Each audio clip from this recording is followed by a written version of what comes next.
Et on vient, l'ONUDC, l'Office des Nations Unies contre la drogue et les crimes, est un partenaire indispensable, je dirais, de la région, d'une région qui pour nous est prioritaire.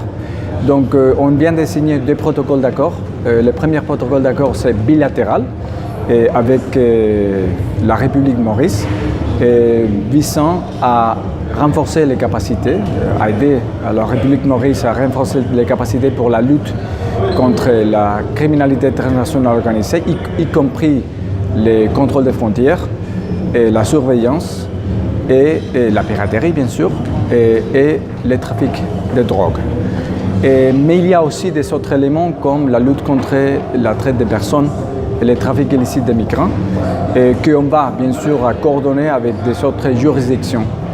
Et donc il y a le premier protocole d'accord bilatéral et puis le deuxième protocole d'accord visant à renforcer les capacités nationales pour lutter contre l'insécurité maritime, le trafic de drogue surtout, et plus spécialement le trafic de l'héroïne qui commence à se multiplier dans toutes nos juridictions, en commençant par la République de Maurice, mais aussi Comoros, Madagascar et bien sûr Seychelles, et qui a un rapport par rapport à la nécessité et au besoin de renforcer aussi la coopération avec les autres juridictions, notamment Mozambique, Djibouti, Somalie, etc.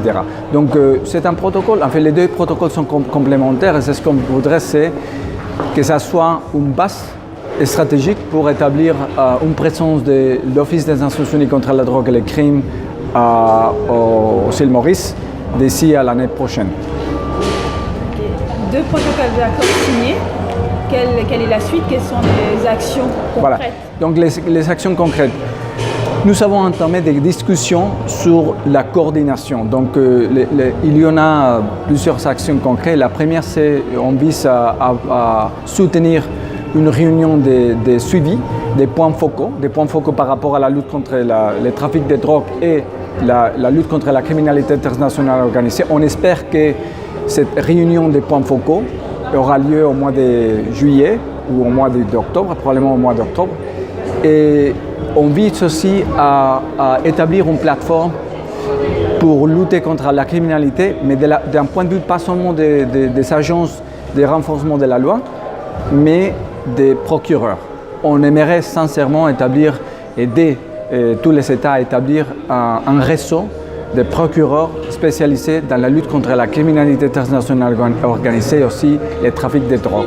Un réseau qui va être en contact et qui va être en connexion avec les autres réseaux qu'on a aidé à établir dans l'Afrique de l'Ouest, dans le Moyen-Orient et aussi en Europe et en Amérique latine. Donc ça, j'espère que ça va se dérouler peu à peu dans les prochains mois à venir, entre les mois de mai et l'année prochaine. Une dernière petite question. Alors, l'UNODC a participé, a collaboré avec l'Union européenne dans le cadre de MASE. Dites-nous 2-3 mots dessus. Bon, tout d'abord, on a essayé aussi de renforcer en fait, les capacités dans la chaîne en fait, de la justice pénale, justice criminelle. Mais on va continuer à travailler sur plusieurs axes. Un axe, c'est le legal finish, et y compris le renforcement de la base juridique des États à agir contre la criminalité transnationale organisée et le trafic de drogue. Mais on va aussi commencer à agir par rapport à générer des capacités au niveau régional pour la recherche et l'analyse des données, l'analyse de d'où viennent les réseaux criminels, quel est le modus operandi, la façon dans laquelle ces réseaux criminels se financent, etc. Donc ça va être la recherche, un autre pilier d'action pour la ONUDC dans la région. Merci beaucoup.